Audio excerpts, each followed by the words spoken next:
नमस्कार, मैं जर्नलिस्ट रोहित शर्मा। आप मेरे साथ में हैं आपके अपने दिल से रोहित चैनल में।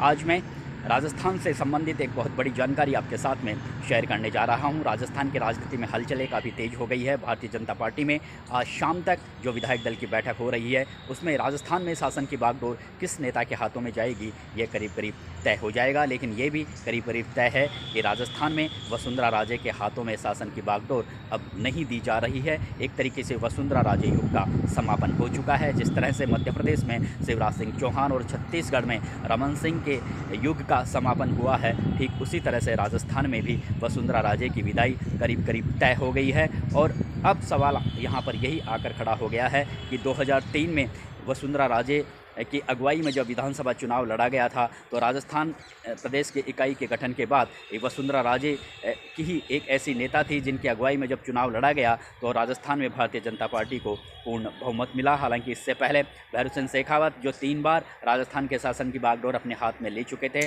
और राजस्थान में भारतीय जनता पार्टी को स्थापित करने में भैरू सिंह शेखावत का कोई सानी नहीं था। भैरू सिंह शेखावत ने जिस तरह से राजस्थान में भाजपा को मजबूती दी, लेकिन वे भी अपने जीते जी राजस्थान में भाजपा को पूर्ण बहुमत नहीं दिला पाए थे। लेकिन वसुंधरा राजे की अगुवाई में जब 2003 में विधानसभा चुनाव लड़ा गया, जब केंद्र से वसुंधरा राजे को राजस्थान की राजनीति में सक्रिय किया गया, तो एक चौंकाने वाला परिणाम हमें देखने को मिला था। और उसके बाद में 2013 में भी जिस तरह से 3/4 बहुमत भारतीय जनता पार्टी को मिला, तो निश्चित रूप से राजनीतिक पंडित भी ये मानते हैं कि जो 2003 से 2023 तक का जो राजस्थान में वसुंधरा राजे का सफ़र रहा है, वो काफ़ी शानदार था। और एक तरीके से वसुंधरा राजे का एक तरीके से भारतीय जनता पार्टी में पूरा साम्राज्य बना हुआ था। लेकिन अब उनका युग का समापन हो चुका है। हालांकि ऐसी परिस्थितियां क्यों बनी, इस तरह के हालात क्यों पैदा हुए कि भाजपा हाईकमान वसुंधरा राजे को अब ज़्यादा तवज्जो नहीं दे रहा है, तो इसके पीछे राजनीतिक पंडित यही कारण बता रहे हैं कि जिस तरह से पिछले 5 साल में वसुंधरा राजे की गतिविधियां रही, और जिस तरह से भारतीय जनता पार्टी के दिल्ली में बैठे नेता नरेंद्र मोदी और अमित शाह 2 ताकतवर नेता हैं, वो अपने हिसाब से इस समय पूरे देश भर में भारतीय जनता पार्टी को नए कलेवर में, नए अंदाज में ढालने का प्रयास कर रहे हैं। और इसमें कोई दो राय नहीं, 2014 के बाद में जिस तरह से भारतीय जनता पार्टी को पूरे देश भर में लोकप्रियता हासिल हुई है, उसमें नरेंद्र मोदी और अमित शाह का बहुत बड़ा योगदान है। और यही वजह है कि भारतीय जनता पार्टी में दिल्ली में बैठे कई बड़े नेताओं की जुबान इस समय बिल्कुल बंद हो चुकी है। और अमित शाह और नरेंद्र मोदी जो निर्णय ले रहे हैं, उसमें वे हाँ से हाँ मिला रहे हैं, क्योंकि उनकी मजबूरी है, क्योंकि वे जानते हैं कि इन दोनों नेताओं की वजह से ही भारतीय जनता पार्टी पूरे हिंदुस्तान भर में शानदार प्रदर्शन लगातार करती जा रही है। इसीलिए छत्तीसगढ़ में नए चेहरे को शासन की बागडोर दी गई है, मध्य प्रदेश में नए चेहरे को शासन की बागडोर दी गई है।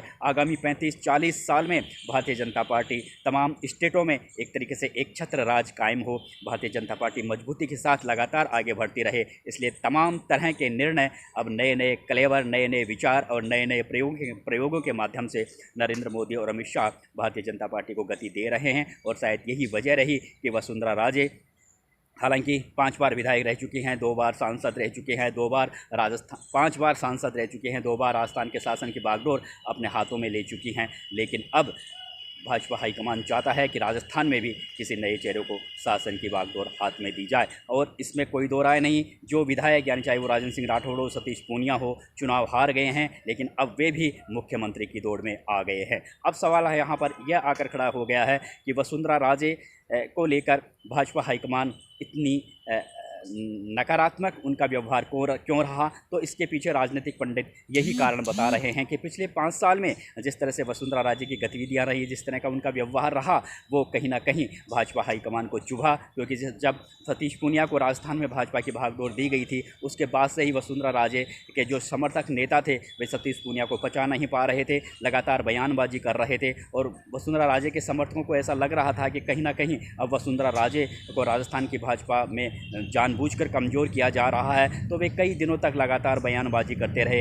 इस बयानबाजी पर भाजपा हाईकमान की लगातार नज़रें बनी हुई थी, मोदी की नज़रें बनी हुई थी, अमित शाह की नज़रें बनी हुई थी। और वो ये देख रहे थे कि कहीं ना कहीं वसुंधरा राजे का जो आचरण है, व्यवहार है, उनके समर्थकों का जो आचरण है, वो व्यवहार है, वो भारतीय जनता पार्टी के लिए ठीक नहीं है। तो वहीं से थोड़ी दूरियां और बनने शुरू हो गई थी वसुंधरा राजे और नरेंद्र मोदी और अमित शाह के बीच में। हालांकि इससे पहले भी ऐसे बहुत से कुछ कारण हो चुके थे जिसकी वजह से नरेंद्र मोदी और वसुंधरा राजे के बीच में दूरियां पहले से ही बनी हुई थी, लेकिन पिछले 5 साल में जिस तरह का व्यवहार वसुंधरा राजे के समर्थकों का रहा, उससे कहीं ना कहीं अमित शाह और नरेंद्र मोदी ये समझ रहे थे कि भाजपा हाईकमान से भी बढ़कर वसुंधरा राजे राजस्थान में खुद को मानती हैं। तो शायद उनका ये ईगो था वसुंधरा राजे का, वो ही उसकी वजह से ये बिल्कुल भी पसंद नहीं कर पा रहे थे अमित शाह और नरेंद्र मोदी। और शायद यही वजह, नहीं तो माना जा रहा था कि जिस तरह से शिवराज सिंह चौहान को तीसरी बार शासन की बागडोर दी गई थी, ठीक उसी तरह से हो सकता है एक बार और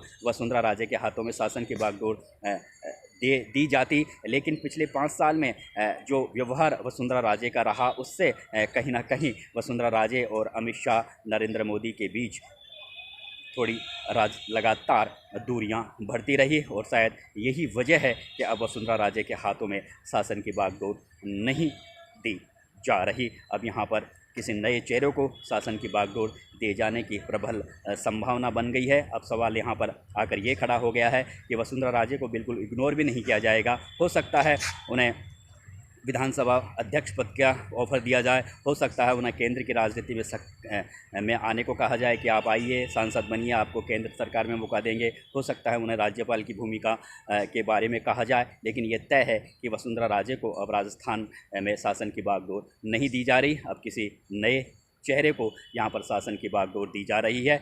और इसी उम्मीद और भरोसे के साथ में कि जिस तरह से पिछले 5 साल में कथित भ्रष्टाचारों के बहुत से मामलों का खुलासा हो, उसमें बड़े बड़े लोगों की भी गिरफ्तारी हो और युवाओं में भरोसा पैदा किया जाए, किसानों में भरोसा पैदा किया जाए और तमाम तरह के पार्टी के संगठन को साथ लेकर साथ पार्टी का संगठन भी मजबूत होता रहे और लगातार पार्टी को गति देने के साथ साथ सरकार में कुछ ऐसे चौंकाने वाले काम किए जाए जिससे राजस्थान की जनता सरकार और भाजपा के प्रति और भी जनता में भरोसा पैदा हो। तो इसी उम्मीद और भरोसे के साथ किसी नए और नेता को यहाँ पर शासन की बागडोर सौंपे जाने की पूरी तैयारी भाजपा हाईकमान ने कर ली है। नमस्कार दोस्तों।